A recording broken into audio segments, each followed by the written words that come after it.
पहले की बात है, एक बड़ा ही खूबसूरत जंगल हुआ करता था। उस जंगल में रहते थे भालू दादा, जो सभी जानवरों पक्षियों पर अपनी धाक जमाए रहते थे। यहाँ तक कि शेर महाराज भी उनके सामने कुछ नहीं बोल पाते, क्योंकि वो उम्र में सबसे ज़्यादा उम्र दराज थे और सभी पक्षी और जानवर उनकी बड़ी इज्जत किया करते थे। उसी जंगल में लाड़ो और मीना मौसी रहती थी। वो दोनों एक पेड़ की डाल पर बैठी आपस में बातें कर रही थी कि आज का मौसम तो बड़ा सुहाना है, क्यों ना हमें आज आसमान में ऊंची उड़ान भरनी चाहिए। वो दोनों ऐसे बातें ही कर रही थी कि तभी मुंह लटकाए वहां पर रामू बंदर आया। रामू बंदर का मूड बड़ा खराब था। उसे मुंह लटकाए और मूड खराब देखे ही तो लाड़ो बोली, क्या बात है मंकी दादा, आज तुम्हारा मूड इतना खराब क्यों है? क्यों रूठे रूठे लग रहे हो? आज क्यों उछल कूद नहीं कर रहे हो? तब मंकी दादा कहते हैं, आज मेरा मूड बहुत खराब है। आखिर ये भालू अपने आप को समझता क्या है? होगा सबसे उम्र दराज है, सब इनकी बात मानते हैं, शेर खान के सामने बोल नहीं पाते, तो उसका ये मतलब नहीं है कि वो जब देखे तब हमें परेशान करेगा। आखिर हुआ क्या है? अरे भाई, होता क्या, मैं केलों के खेत में गया था, वहां से मैंने एक कच्चा केला तोड़कर खा लिया। तब आकर मुझे अच्छा खासा लंबा लेक्चर देने लगा और कहने लगा कि तुम्हारा पेट खराब हो जाएगा, तुमने कच्चे केलों को तोड़कर पूरे फसल का नाश कर दिया। वो आखिर होता कौन है मुझे कुछ कहने वाला? मैं कच्चे खाऊं या पक्के केले खाऊं, उसे फर्क क्यों पड़ता है? तब लाड़ो से कहती है, देखो वैसे कहा तो भालू दादा ने तुम्हारे फायदे के ही, कच्चा केले खाने से तुम्हारा पेट खराब हो सकता है और वैसे भी कच्चा केला नहीं खाना चाहिए, और फिर तुम्हें अच्छा नहीं लगता तो तुम उसे फेंक देते। इस तरीके से उन्होंने बात तो कुछ गलत कही नहीं है, लेकिन अगर तुम्हें गलत लगी है तो छोड़ो, वो हमसे उम्र में बड़े हैं तो हम अपना मूड खराब नहीं करते। ऐसी बातें हो ही रही थी, तब हंसे मंकी अपना चल दिए। कहने लगा, ठीक है, तुम उसके भालू के राज में जाओ, मैं नहीं, मैं तो चला शेर खां से उसकी शिकायत करने। वो शेर खां के पास जाता है। महाराज मंकी का मूड देखकर भांप जाते हैं कि जरूर कुछ बात हुई है। तब मंकी दादा महाराज जी को सारी बातें बता देते हैं। कहते हैं कि शेर खां भालू ऐसे ऐसे कर रहा है, हमें बड़ा परेशान करता है, हमें बड़ा रोका टोकी करता है, जिसकी वजह से हम बड़े परेशान हैं। और आज तो हद ही हो गई, आज तो उन्होंने मेरे खाने पीने तक टोक लगा दी। मैं केले खा ही रहा था कि उन्होंने मुझे केले खाने से इनकार कर दिया। ये सुनकर शेर खां को बड़ा गुस्सा आया।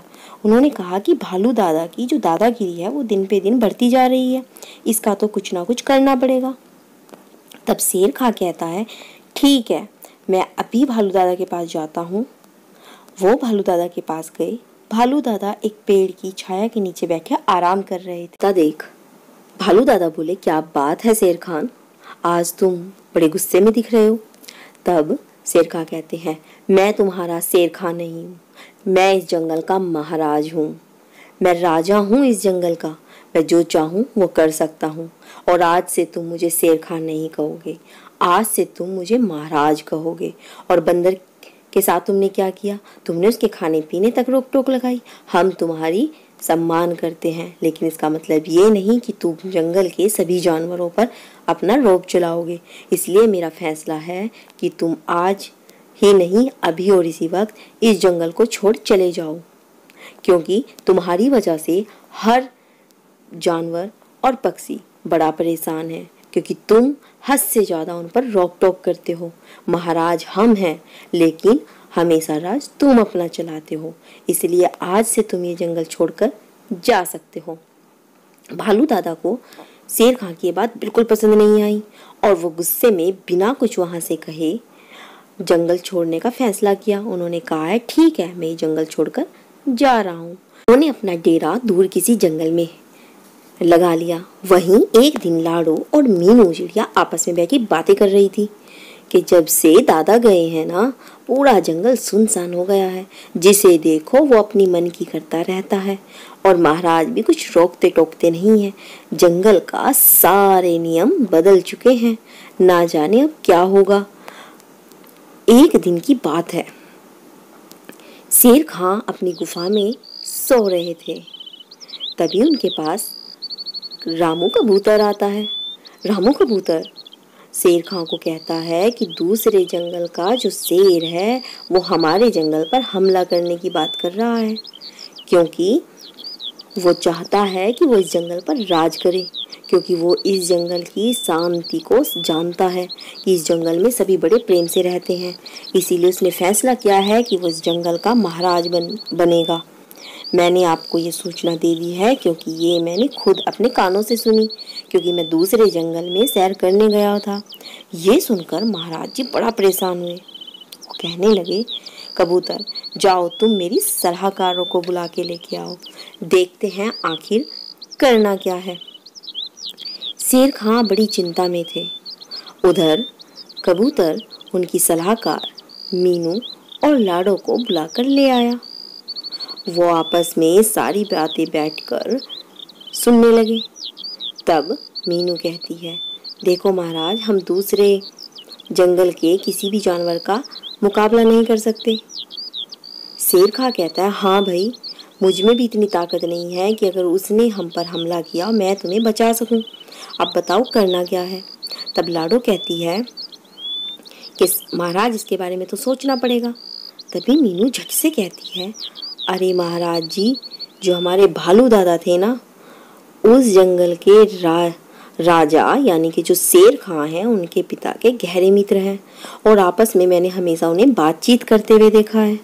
तो क्यों ना आप भालू दादा से बुलाकर कहिए कि वो अपने बेटे को रोके। तब महाराज कहते हैं कि अरे, उन्हीं की तो मैंने बड़ी बेइज्जती की है और बेइज्जती करके इस जंगल से बाहर निकाल दिया, आखिर वो हमारी मदद क्यों करेंगे। तब मीनू कहती है, मुसीबत के समय अपने ही काम आते हैं। भालू दादा हमारे बारे में सोचते थे, हम उन्हें ढूंढ कर लाएंगे। वो दोनों ने ढूंढने के लिए वहाँ से निकल पड़ी। दूर जंगल में उड़ते उड़ते झरने को पार करते हुए उन्हें दूर जंगल एक पेड़ के नीचे आराम करते हुए भालू दादा दिखाई दिए। वो भालू दादा के पास पहुंचे और भालू दादा के पास जाते हुए उन्होंने कहा कि भालू दादा तो बड़े गुस्से में, उन्हें मनाएंगे कैसे। मीनू कहती है, अरे तुम चलो तो सही।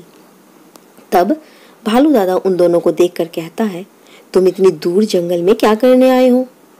तुम्हें पता है ना, इतनी दूर जंगल में नहीं आना चाहिए, मौसम खराब हो जाता है जिससे तुम्हारी जान को जोखिम हो सकती है। तब मीनू चिड़िया भालू दादा को जंगल में हुई घटना की बात सारी बताती है और कहती है कि दादा, तुम्हें तो हमारे साथ चलना होगा, अन्यथा हमारे जंगल के सभी पक्षी और जानवर बर्बाद हो जाएंगे। किंतु भालू कहता है, मैं तुम्हारे साथ आ तो सकता हूँ, किंतु वहाँ के महाराज यानी कि शेर खां ने मुझे बेइज्जत कर कर उस जंगल से बाहर निकाला। मीनू ने बड़ा मनाती है, फिर बाद में कहती है कि अगर हम शेर खां से ही माफ़ी मंगवा दे तो क्या आप हमारे जंगल में चलोगे? भालू दादा कहते हैं, हाँ हाँ, क्यों नहीं, अगर शेर खां मुझसे माफ़ी मांगेगा तो मैं उस जंगल में वापस जरूर लौटूंगा। लाडो और मीनू ने फैसला किया कि हम महाराज को यहाँ पर जरूर लाएंगे। वो भालू दादा से माफ़ी मांगेंगे। वो शेर खां के पास जाती हैं और भालू और उनके बीच हुई सारी बातों को वो शेर खां को बताती हैं। शेर खां कहते हैं, क्यों नहीं, मैं अपने जंगल के लिए दादा से माफ़ी जरूर मांगूंगा। और शेर खां कहने लगा कि ठीक है, मुझे वहाँ पर लेकर जाओ जहाँ से दादा हैं। शेर खां दादा के पास आते हैं और भालू दादा से माफ़ी मांगते हैं और कहते हैं कि मुझसे बहुत बड़ी भूल हो गई, मैं तो आपके बच्चे के समान हूँ, आप मुझे ज़रूर माफ़ करोगे, मैं ये आशा करता हूँ। भालू ने शेर खां को माफ़ कर दिया क्योंकि शेर खां बड़े दयालु हृदय भी थे। वो अपनी दादागिरी तो सब पे चलाते थे, किंतु वो हृदय से बड़े ही नरम थे। उन्होंने महाराज की सारी बातें मान ली और शेर खान भी दादा से ये वादा किया कि आज के बाद आप मुझे महाराज नहीं शेर खां ही कहोगे, क्योंकि मैं तो आपकी हर बात मानूंगा। पर भालू दादा बड़े खुश हुए और वो जंगल वापस जाने को तैयार हो गए। तब भालू दादा ने कहा, ठीक है, मैं दूसरे जंगल के महाराज से बात करूंगा कि वो हमारे जंगल पर हमला न करे। ऐसा सुनकर महाराज बड़े खुश हुए। उन्होंने कहा, ठीक है दादा, किंतु वापस जंगल में तो लौटो। वो वापस जंगल में लौटे और दूसरे जंगल के शेर खां के पास भालू दादा ने ये सब बातें बताई कि आपका बेटा हमारे जंगल पर हमला करने वाला है। तब शेर खां कहता है कि अरे मुझे तो पता ही नहीं था कि उस जंगल में आप रहते हैं। मैं अपने बेटे को उस जंगल में हमला करने से रोकूंगा, क्योंकि भाई हमारी और तुम्हारी दोस्ती भी तो बड़ी बात है। ऐसा सुनकर भालू खुश होकर वापस शेर खां के पास आता है और उन्हें कहता है कि अब तुम सब सुरक्षित हो, क्योंकि अब वो दूसरे जंगल का जो महाराज है वो हमारे जंगल पर अब हमला नहीं करेगा। ये सुनकर सभी पशु, जानवर, पक्षी सभी खुश हो गए, क्योंकि उन्हें पता चल गया कि बड़ों का साथ होना हमारे लिए बड़ा महत्वपूर्ण है। इस कहानी से हमें ये सीख मिलती है कि हमेशा बड़ों की रोक टोक हमारे लिए नुकसानदेह नहीं होती है, वो हमारे लिए अच्छी भी होती है।